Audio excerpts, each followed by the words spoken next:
Bonjour à tous, bienvenue à ceux qui nous rejoignent peut-être pour la première fois. Ce mois-ci, le mois de novembre, il est un peu particulier parce que le 1er novembre, on fête la Toussaint. Non, c'est le 1er novembre. Oui, c'est le 1er novembre. Hein. On fête la Toussaint. Et donc, du coup, on se pose peut-être la question, qu'est-ce qu'il y a après la mort? Hier, c'était la cérémonie du 11 novembre. On y était. Et puis, le maire, etc., parle de la mort qui brise, etc., des vies. Et qu'est-ce qu'il y a après la mort? Cette semaine, j'ai entendu aussi une interview à la radio d'un cinéaste et dessinateur. Et la journaliste lui a demandé, le sujet, la nature de la réalité vous passionne depuis l'adolescence. Comment un ado se questionne-t-il sur ce genre de sujet? Et le cinéaste et dessinateur de répondre, qu'est-ce qu'il y a après la mort? Qu'y avait-il avant le début de l'univers? Si c'est Dieu qui l'a fait, qui l'a créé? C'est ça la question sur la réalité. Et je pense que c'est une question qu'on a tous, humains, qu'on laisse un peu de côté, que la culture est censée venir combler ou proposer des réponses. Parfois ces réponses ne sont pas assez satisfaisantes. On va aussi regarder ce qu'il y a dans d'autres cultures. Ça, c'était la réponse du monsieur. Qu'est-ce qu'il y a après la mort? C'est quoi la vie? Etc. Et apparemment, ce monsieur, depuis plus de 20 ans, cherche des réponses à ces questions. Et à sa question, qu'est-ce qu'il y a après la mort? Il cherche des réponses par le voyage intérieur, à l'aide d'une plante hallucinogène. Et ce matin, on va commencer à répondre à cette question. Qu'est-ce qu'il y a après la mort? Parce que je crois aussi que c'est une question qu'on se pose tous, à un moment ou à un autre. Et je crois aussi que la société ne répond pas de manière satisfaisante à cette question. Qu'est-ce qu'il y a après la mort? Alors on ne va pas y répondre par un voyage intérieur, ni en utilisant une plante hallucinogène qui est interdite en France d'ailleurs. On va le faire en poursuivant la lecture de 1 Corinthiens. Ça me semble plus safe, plus sain, moins dangereux. Ça me semble aussi plus réel et plus vrai que des hallucinations que l'un ou l'autre pourrait avoir et puis ensuite baser toute une vie sur des hallucinations. Donc je vous invite à lire la parole de vérité de notre Dieu. On est dans 1 Corinthiens 15, versets 20 à 34. Il reste une Bible si quelqu'un n'a pas de Bible. Si vous voulez suivre dessus, est-ce que quelqu'un a besoin? Et puis sinon, vous pouvez suivre à côté de vos voisins si jamais. On va en recommander bientôt. Ne vous inquiétez pas. 1 Corinthiens 15, les versets 20 à 34, donc dans ces Bibles bleues, là c'est page 1085. Voici ce que dit l'apôtre Paul. Mais, en réalité, Christ est bien revenu à la vie. Et, comme les premiers fruits de la moisson, il annonce la résurrection des morts. Car, tout comme la mort a fait son entrée dans ce monde par un homme, la résurrection vient aussi par un homme. En effet, de même que tous les hommes meurent du fait de leur union avec Adam, tous seront ramenés à la vie du fait de leur union avec Christ. Mais cette résurrection s'effectue selon un ordre bien déterminé. Christ est ressuscité en premier lieu, comme le premier fruit de la moisson. Ensuite, au moment où il viendra, ceux qui lui appartiennent ressusciteront à leur tour. Puis viendra la fin, lorsque Christ remettra la royauté à Dieu le Père, après avoir réduit à l'impuissance toute domination, toute autorité et toute puissance hostile. Il faut, en effet, qu'il règne jusqu'à ce que Dieu ait mis tous ses ennemis sous ses pieds. Et le dernier ennemi qui sera anéanti, c'est la mort. Car, comme il est écrit, Dieu a tout mis sous ses pieds. Mais quand l'Écriture déclare « tout lui a été soumis », il faut de toute évidence en accepter celui qui lui a donné cette domination universelle. Et lorsque tout se trouvera ainsi amené sous l'autorité de Christ, alors le Fils lui-même se placera sous l'autorité de celui qui a tout soumis. Ainsi, Dieu sera tout en tous. D'autre part, pourquoi certains se font-ils baptiser pour les morts? S'il est vrai que les morts ne ressuscitent pas, pourquoi donc se font-ils baptiser pour eux? Et nous-mêmes, pourquoi affronterions-nous à tout moment des dangers de mort? Journellement, je vois la mort en face, frères et sœurs, aussi vrai que je suis fier de vous à cause de l'œuvre de Jésus-Christ notre Seigneur. Si la lutte que j'ai soutenue à Éphèse, véritable combat contre des fauves, n'a été inspirée que par des motifs purement humains, À quoi cela m'a-t-il servi? Si les morts ne ressuscitent pas, alors, comme le dit le proverbe, mangeons et buvons, car demain nous mourrons. Attention, ne vous y trompez pas. Les mauvaises compagnies corrompent les bonnes mœurs. Revenez une fois pour toutes à votre bon sens et ne péchez pas. Car certains d'entre vous ne connaissent pas Dieu. Je le dis, à votre honte. Alors les Corinthiens ne reniaient pas spécialement la résurrection de Christ, parce qu'ils croyaient qu'il était fils de Dieu et qu'il était ressuscité, assis à sa droite. Par contre, en revanche, quelques-uns d'entre eux reniaient notre résurrection, la résurrection des humains. Et tout ce chapitre 15, en fait, dont notre passage, est une défense de cette vérité. Cette vérité, elle est simple, c'est nous ressusciterons. Nous ressusciterons. Qu'est-ce qu'il y a après la mort? Il y a notre résurrection. Et Paul nous donne ce matin 3 arguments pour prouver cela. Le premier, nous ressusciterons car nous sommes unis au Christ ressuscité. Là, précédemment, dans le chapitre 15, Pierre nous l'avait montré il y a 2 semaines, l'apôtre avait prouvé que Christ est bel et bien ressuscité. Il est revenu à la vie de façon corporelle, dans un corps glorifié. Et puisque cela est vrai, alors ici, notre texte dit que Christ est le premier fruit de la moisson, ou peut-être vous avez dans différentes traductions, il est les prémices, comme on a lu tout à l'heure aussi dans Colossiens. Christ est les prémices de la moisson à venir. Et les prémices, les premiers fruits de la moisson, eh ben, ça donne, ça annonce, ça garantit la qualité, les caractéristiques de la moisson à venir. Alors pour vous donner un exemple typiquement de notre région, c'est bientôt chez nous la sortie du Beaujolais nouveau. Et le Beaujolais nouveau, c'est un vin qu'on appelle un vin primeur. Et on le sort avant les autres et il va annoncer la qualité du Beaujolais à venir, qui sortira plus tard de vinification. Si on a un bon Beaujolais nouveau, on aura de bons Beaujolais à venir. Si on a un mauvais Beaujolais nouveau, alors on aura des mauvais Beaujolais à la sortie. Et c'est pareil, si Christ est ressuscité dans un corps glorifié, alors nous ressusciterons nous aussi dans un corps glorifié. Est-ce que c'est pas merveilleux déjà comme première réponse? Qu'est-ce qu'il y a après la mort? Nous ressusciterons. C'est une merveilleuse nouvelle, une bonne nouvelle, surtout quand on se rappelle, comme l'apôtre Paul le fait ici au verset 21 et 22, qu'en fait, il y a une mauvaise nouvelle attachée à chacun d'entre nous. Cette mauvaise nouvelle, c'est que la mort est entrée dans notre monde par un homme, à savoir Adam. Et d'après les 3 premiers chapitres de la Genèse, il semble que l'homme, s'il n'était pas éternel, parce qu'il avait un début, il a été créé, l'homme n'était pas éternel. Par contre, d'après ce qu'on comprend de la Genèse, l'homme était au moins immortel, puisqu'il pouvait avoir accès à l'arbre de vie qui le faisait vivre tout le jour. Donc dans le monde merveilleux et plein de vie que Dieu avait créé, et dans lequel il avait placé l'homme, tout était bon. L'homme n'avait qu'une seule interdiction, une seule, c'est pas grand-chose. Hein. Tu pourras manger de tous les arbres du jardin, mais tu ne mangeras pas de l'arbre de la connaissance de ce qui est bon ou mauvais, car le jour où tu en mangeras, tu mourras. Donc c'était une interdiction qui était bonne pour l'homme. C'était pas pour le limiter, c'était pas pour le brider, c'était pour son bien que Dieu avait dit tu touches pas à cet arbre-là, sinon tu mourras. C'est comme nous quand on dit à nos enfants tu touches pas au feu, sinon tu te brûles. C'est pas pour les limiter, c'est pas pour les brider, c'est pas pour les brider, c'est pour leur bien qu'on leur dit ça. Malheureusement, l'interdiction a été enfreinte.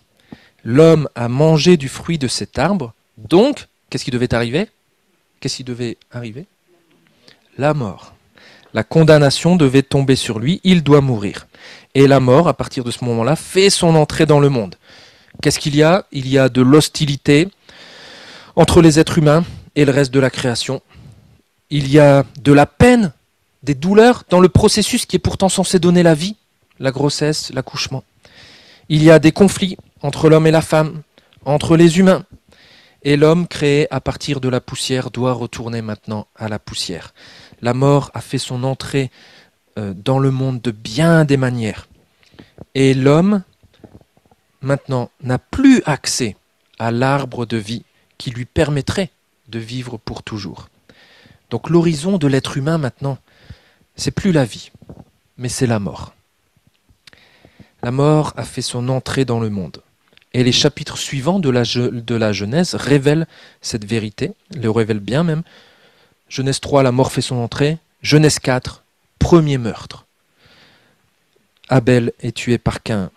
La mort fait son entrée. Genèse 5, on a toute la généalogie d'Adam, impressionnante. Ce qui est impressionnant aussi, c'est leur âge.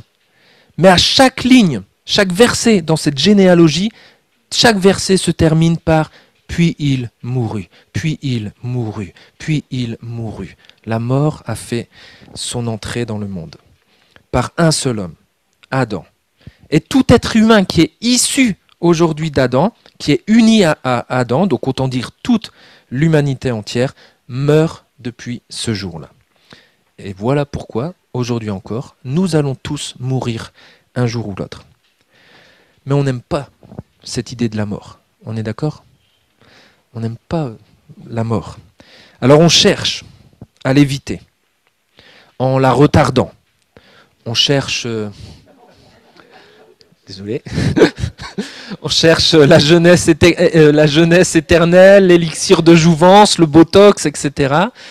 On cherche à retarder les effets de la mort. On cherche aussi à la cacher. On la met en périphérie de nos villes. On met, excusez-moi l'expression, nos vieux dans des maisons de retraite, bien cachés. On cherche aussi à la retarder, voire à l'éliminer. Par exemple, on réfléchit à la cryogénisation. Je ne sais pas si vous connaissez, c'est un processus il y a vraiment des recherches là-dessus, c'est un processus de conservation des corps humains à très basse température. L'idée, c'est qu'on conserve des cadavres congelés, très très froids, en espérant que dans un avenir plus ou moins lointain, on puisse les ressusciter. Ou alors, on congèle des personnes qui aujourd'hui sont atteintes, souffrantes de maladies incurables, parce qu'on n'a pas les moyens aujourd'hui, mais ils accepteraient de se faire congeler pour que dans des années, on les réveille et on guérisse la maladie parce qu'on aura fait des progrès. Ça, c'est la cryogénisation. On développe aussi le transhumanisme. Ça, c'est un mouvement culturel, intellectuel, scientifique aussi, qui prône l'usage des sciences et des techniques afin d'améliorer la condition humaine par l'augmentation de ses capacités physiques et mentales. Donc il y a des recherches pour essayer de nous greffer des disques durs, des puces dans nos cerveaux, c'est possible, on n'en est pas loin. Et le transhumanisme va aussi essayer de supprimer le vieillissement et la mort. C'est l'idée de ce mouvement. On n'aime pas la mort. On ne veut pas de la mort, c'est notre ennemi. La mort a fait son entrée dans ce monde par un homme, et tous les hommes meurent du fait de leur union avec Adam. Mais la bonne nouvelle, c'est qu'on peut arrêter de dépenser des sous pour la cryogénisation, parce que la résurrection vient aussi par un homme. Tous seront ramenés à la vie du fait de leur union avec Christ, dit le texte. Si Adam, qui ouvre, et en plus il ouvre typiquement la première alliance, Premier Testament, première page, on nous parle d'Adam. Si Adam, qui ouvre la première alliance avec Dieu, a fait entrer dans le monde la mort, eh bien Christ, qui ouvre, première page du Nouveau Testament, Christ qui ouvre la nouvelle alliance, lui, fait entrer la vie de résurrection dans ce monde. Adam a fait entrer la condamnation, tu mourras. Et Christ a fait entrer la bénédiction, l'espérance, la résurrection, tu vivras. Unis à Adam, nous sommes condamnés à la mort. Unis à Christ, nous sommes pas condamnés, nous sommes rachetés pour la vie éternelle. Tous ceux qui sont nés en Adam meurent. Tous ceux qui sont nés de nouveau en Jésus-Christ vivent et vivent éternellement. En Jésus-Christ réside la vie, et il le dit à plusieurs reprises. Je vous cite juste quelques échantillons qui sont encourageants. Dieu a tant aimé le monde qu'il a donné son Fils, Jésus, son unique, pour que tous ceux qui placent leur confiance en lui échappent à la perdition, qui est la mort, et qu'ils aient la vie éternelle. Ou encore, qui place sa confiance dans le Fils possède la vie éternelle. Qui ne met pas sa confiance dans le Fils ne connaît pas la vie. Il reste sous le coup de la colère de Dieu, il reste sous le coup de la condamnation, de la mort. Jésus dit, oui, telle est la volonté de mon Père, que tous ceux qui tournent leur regard vers le Fils et croient en lui possèdent la vie éternelle, et moi je les ressusciterai au dernier jour. Jésus dit, moi je suis venu afin que les hommes aient la vie, une vie abondante. Et quand il va ressusciter Lazare aussi avec Marthe et Marie, il dit, je suis la résurrection et la vie, lui dit Jésus. Celui qui place toute sa confiance en moi vivra même s'il meurt. Et tout homme qui vit et croit en moi ne mourra jamais. Crois-tu cela? Crois-tu cela? Demandait Jésus. Autant on n'aime pas l'idée de la mort, autant ils sont peu nombreux, ceux qui aiment l'idée de la résurrection grâce à Jésus-Christ, et autant parfois on a du mal en fait à croire cela. À qui es-tu uni ce matin? À Adam ou à Christ? Si tu es encore uni à Adam, ce que nous sommes tous en fait par défaut initialement, je t'invite à changer, à te repentir, à te désunir de cette union mortelle et à tourner les regards vers le Christ et à croire en lui. Il est la vie, il est la résurrection. En étant unis à lui, en étant reliés à lui, nous avons l'assurance qu'à sa suite, nous aussi, nous ressusciterons. Ça, c'est le premier argument de Paul. Jésus est ressuscité. Eh bien, nous aussi, unis à lui, nous ressusciterons.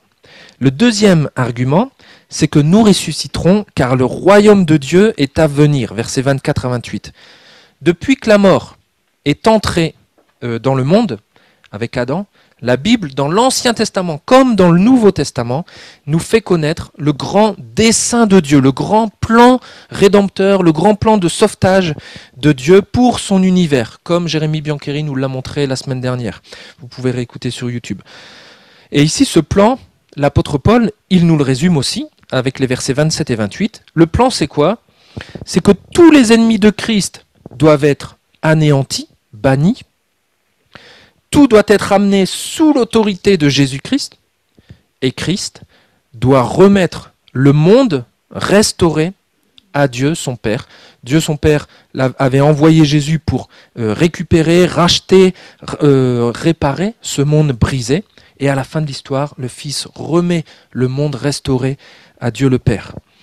Et ainsi, le Créateur de l'univers, Dieu, Père, Fils, Esprit Saint, aura la suprématie absolue et sera tout en tous. Il sera célébré dans toute sa gloire par tous et pour toujours. Son royaume sera pleinement établi, il n'y aura plus le péché. Dieu régnera souverainement sans ennemis, et sans opposition. Mais s'il n'y a pas de résurrection des morts, comme certains Corinthiens le croyaient, alors Dieu régnera souverainement sans ennemis, sans opposition, ok, mais sans personne en fait. Il régnera sur qui? Un royaume sans personne dedans, c'est pas un royaume. S'il n'y a pas de sujets qui vivent dans le royaume de Dieu, parce que la mort les a tous tués et les a tous gardés, à quoi ça sert d'avoir un royaume? Or, la Bible nous apprend que celles et ceux qui appartiennent à Christ régneront avec lui dans son royaume. Donc si Christ seulement est ressuscité, et non pas nous aussi les chrétiens, alors à quoi ça sert? Comment allons-nous faire pour régner avec lui? Il nous faut ressusciter.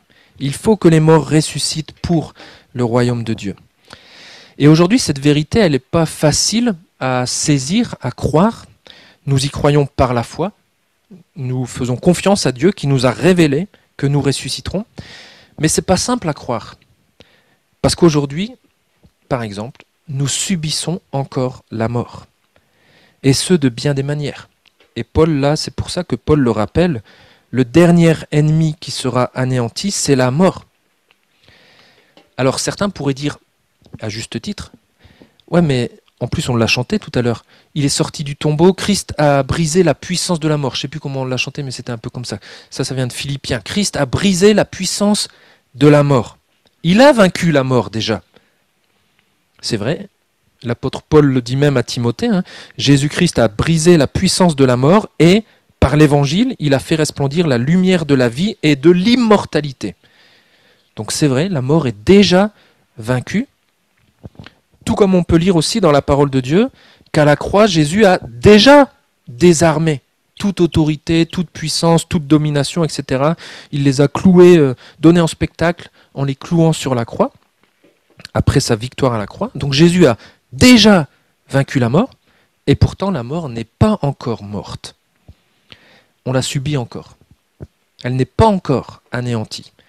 Dieu a déjà tout mis sous les pieds de Christ, ça c'est le verset 27 qui dit ça. Dieu a déjà tout mis sous les pieds de Christ, mais pourtant, au verset 25, c'est écrit « Dieu n'a pas encore tout mis les ennemis de Christ sous ses pieds ». Alors qu'est-ce que ça veut dire? Qu'est-ce qu'on doit comprendre? Et c'est là où il faut se rappeler ce que Paul rappelle justement une deuxième fois au verset 23. Christ est les prémices. Christ est le premier fruit de la moisson. La victoire de Christ sur ses ennemis, c'est les prémices. De notre côté, nous devons encore patienter et subir les assauts de ses ennemis. Nous devons encore patienter jusqu'à ce que ses ennemis soient totalement anéantis. La victoire de Christ sur la mort, c'est les prémices. De notre côté, nous devons encore patienter. Nous devons encore vivre les terribles souffrances et séparations que la mort nous inflige à tous. Nous devons encore patienter jusqu'à ce qu'elle soit totalement anéantie pour connaître ensuite nous-mêmes la résurrection et l'immortalité. Et on peut illustrer cela, on utilise souvent cette illustration. Pour mieux comprendre, on peut illustrer cela à l'aide du débarquement de Normandie, le 6 juin 1944. Ce débarquement, il est considéré comme l'événement marquant le début de la fin de la Seconde Guerre mondiale. Le débarquement en Normandie, c'est les prémices de la fin de la guerre. Mais il faut attendre le 8 mai 1945 pour que soit signée la fin de la guerre officiellement. Et entre-temps, il y a encore eu des batailles, il y a encore eu des morts, etc. La résurrection de Christ, sa victoire sur ses ennemis, sur la mort, c'est le débarquement. Et c'est l'événement qui marque le début de la fin.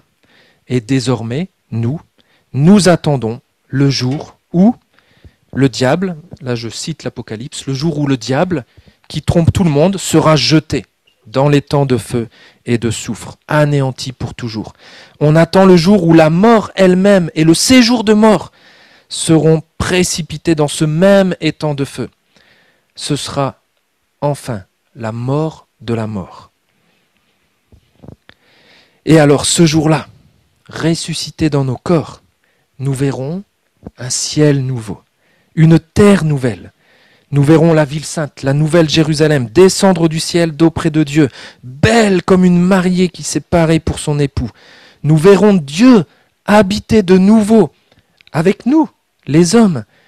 Nous serons ses peuples, et lui, Dieu avec nous, sera notre Dieu. Le royaume de Dieu sera établi. Dieu lui-même essuiera toute larme de nos yeux. La mort ne sera plus. Il n'y aura plus ni deuil, ni plainte, ni souffrance, car ce qui était autrefois aura définitivement disparu. Tout sera renouvelé. Même dans cette ville, c'est écrit que la vie coulera comme un fleuve. Et même au milieu de ce nouveau royaume, il y aura de nouveau l'arbre de vie, dont l'homme avait été séparé, et on pourra de nouveau y avoir accès et manger ses fruits pour vivre pour toujours.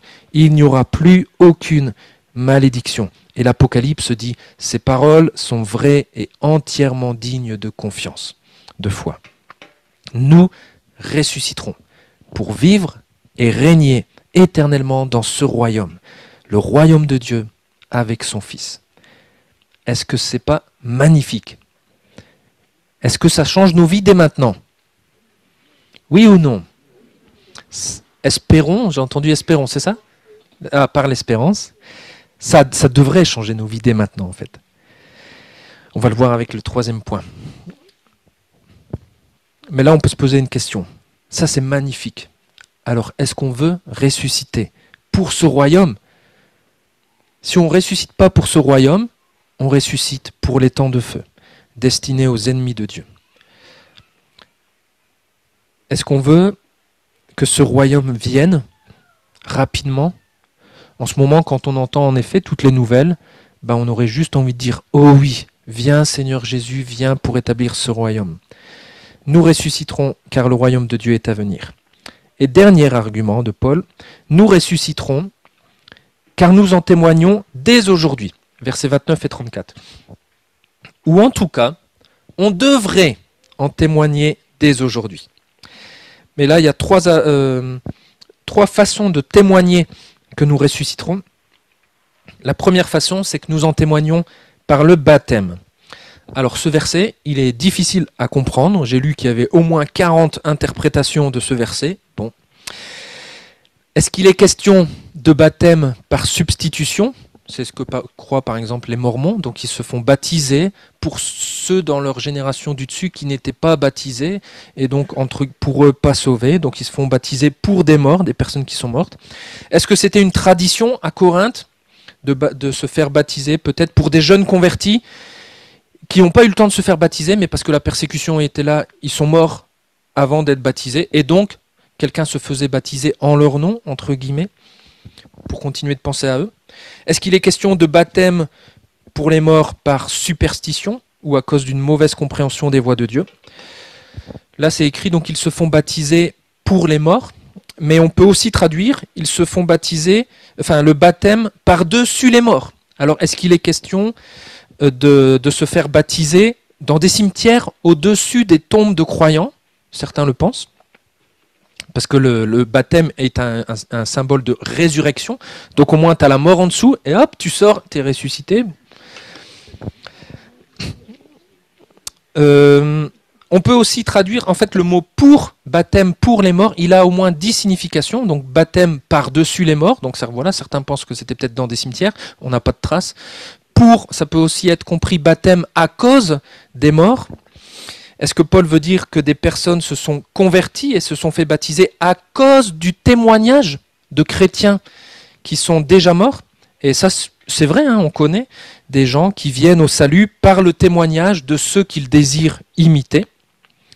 Et du coup, Paul leur dirait, mais s'il n'y a pas de résurrection des morts, si la vie chrétienne est une voie sans issue, pourquoi se faire baptiser à cause de quelqu'un qui est maintenant mort et qu'on ne reverra plus? Ça serait incohérent en fait de faire ça. Mieux vaudrait abandonner une telle voie sans issue et non pas s'y engager par le baptême.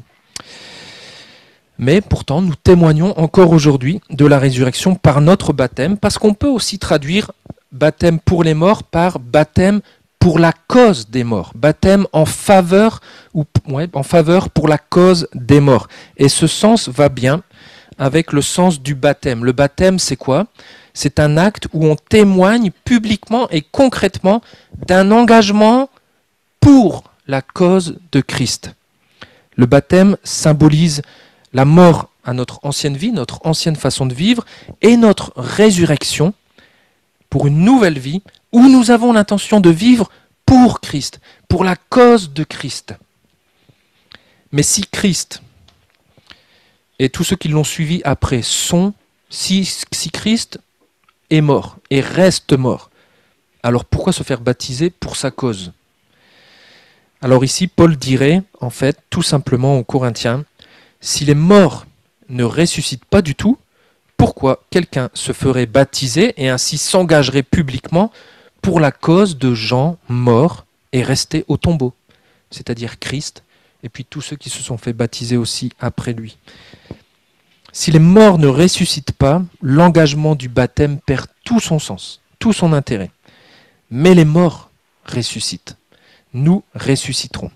Donc lorsque je me fais baptiser en m'engageant à suivre et à vivre pour quelqu'un qui n'est pas mort, pour quelqu'un qui n'est pas resté mort, mais pour quelqu'un qui est bel et bien vivant, Jésus-Christ ressuscité. Mon baptême témoigne que je ressusciterai comme Christ est ressuscité.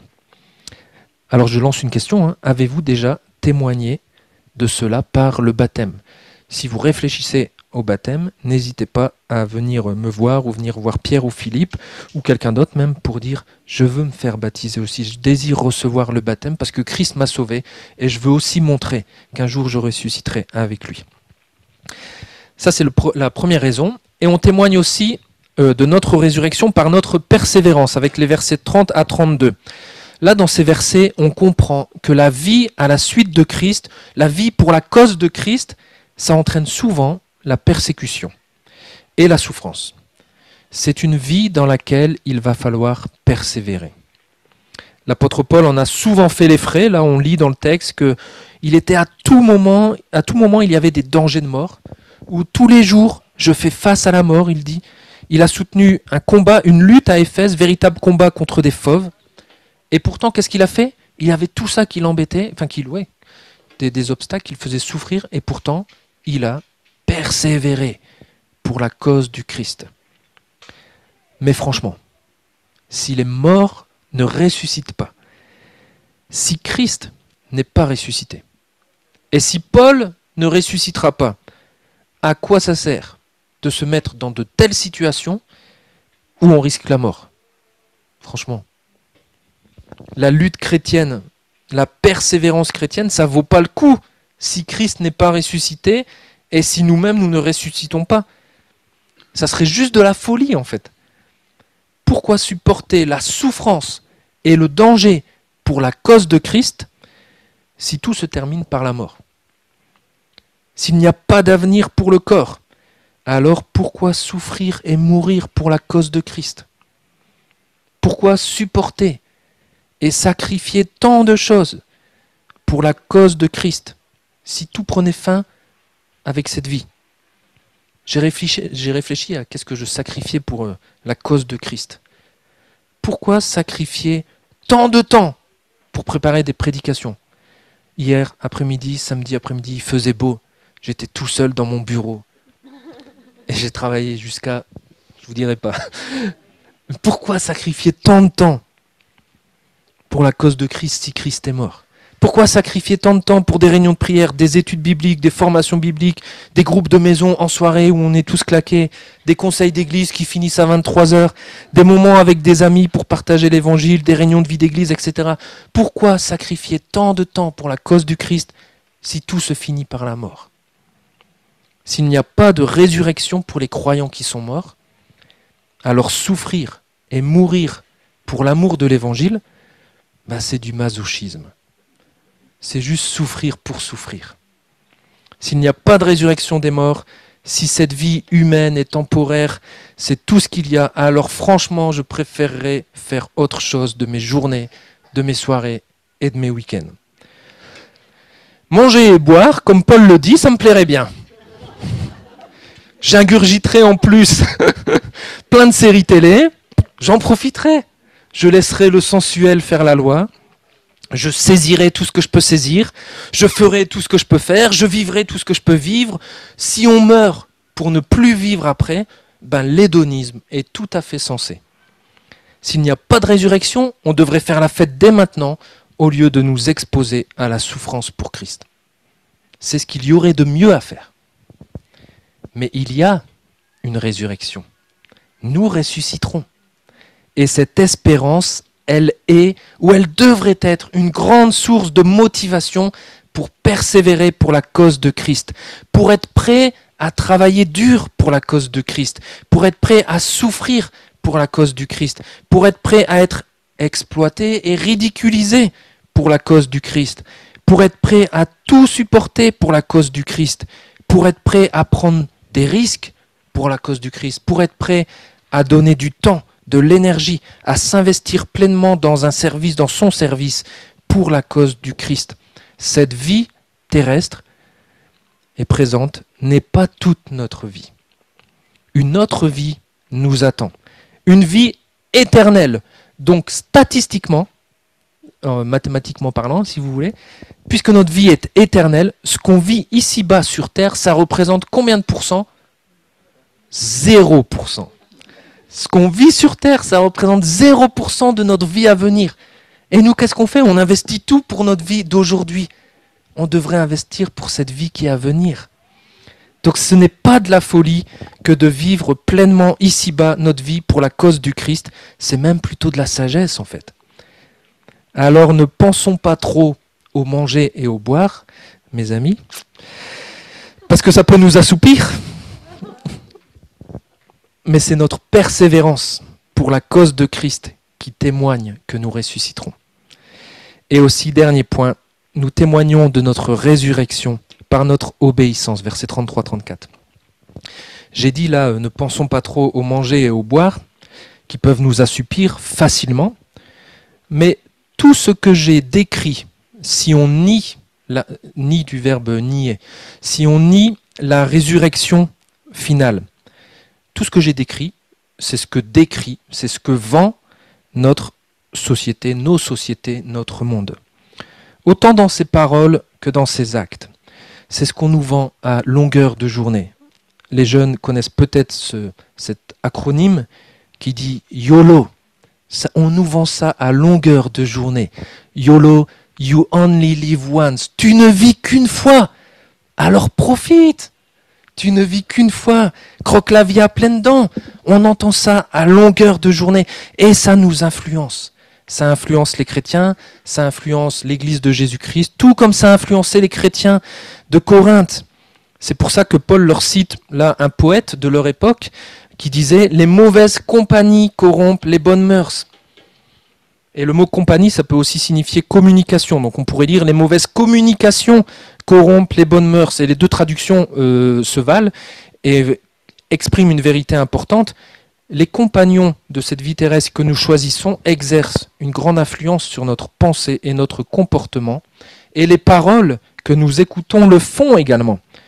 Certains Corinthiens étaient des mauvais compagnons et communiquaient des erreurs, parce qu'en fait, le texte dit « ils méconnaissent Dieu ». Ils ne connaissent pas Dieu, donc forcément, ils communiquent des erreurs. Et ça a des effets nocifs sur le reste de l'Église, qui finissait par désobéir à Christ, qui au lieu d'être sanctifié petit à petit, se corrompait petit à petit. Et c'est pareil pour nous si nous passons notre temps en mauvaise compagnie ou à écouter, regarder des mauvaises choses, surtout si ça vient de personnes qui méconnaissent Dieu. Petit à petit, ça va nous corrompre, ça va nous pousser à nous contenter de peu, d'une vie plate et morne, sans grands engagements pour la cause de Christ. Cela va même nous pousser à désobéir à Christ au lieu de lui obéir. Parce qu'après tout, s'il n'y a pas de résurrection, à quoi ça sert d'obéir à Christ aujourd'hui? S'il n'y a pas de résurrection, à quoi ça sert de rechercher la sainteté et la pureté? Cette fille te plaît? YOLO, vas-y, profite. Celle-ci, elle te plaît aussi? YOLO, profite, allez. On vit qu'une seule fois, autant maximiser le plaisir dès maintenant. Une mauvaise croyance, comme YOLO, engendre toujours une mauvaise conduite, une mauvaise éthique. Et cette croyance du YOLO, là, elle est tellement puissante que je crois bien que nous avons besoin d'entendre, nous aussi, ce que Paul dit au verset 34. Il dit « Revenez une fois pour toutes à votre bon sens et ne péchez pas ». Ou plus littéralement, il leur dit « Réveillez-vous, sortez de votre stupeur ». La stupeur, j'ai regardé ce que c'était dans le dictionnaire, la définition. En gros, il dit « Sortons de notre état d'engourdissement, d'inertie, accompagné d'insensibilité, liée à une intoxication, l'intoxication du YOLO. Ne perdons pas de vue les réalités éternelles. Nous ne vivons pas qu'une seule fois. Nous ressusciterons. Et la résurrection, ça met notre foi en action dès maintenant. La résurrection nous incite à l'obéissance, à la sanctification, à la transformation petit à petit à l'image de Jésus-Christ. Nous vivons et nous investissons notre cœur, notre énergie, notre temps, notre argent, etc. pour la vie à venir.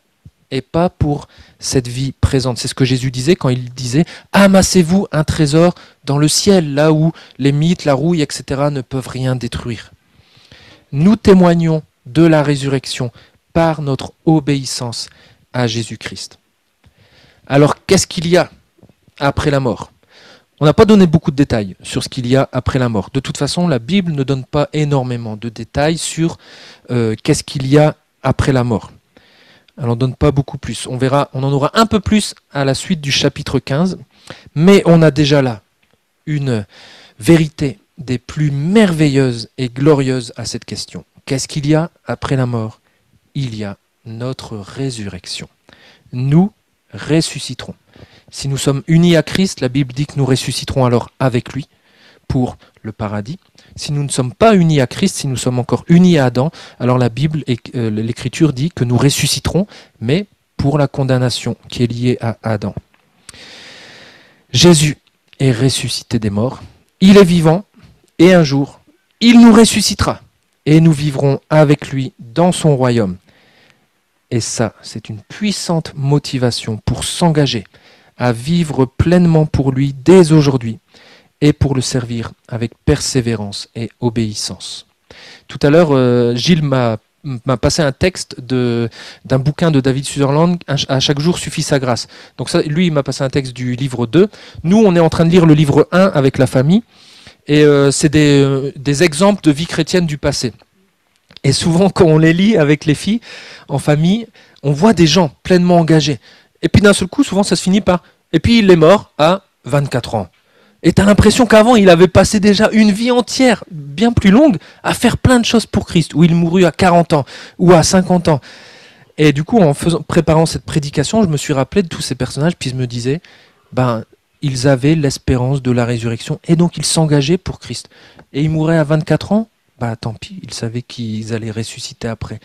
Et moi, à chaque fois, je me dis, oh là là, il meurt, 24 ans, boum, oh là là. Souvent, je dis ça d'ailleurs, boum, ça casse tout, en fait. Ils nous disent, ils meurent les gens. Mais en fait, ils ont cette espérance de la résurrection.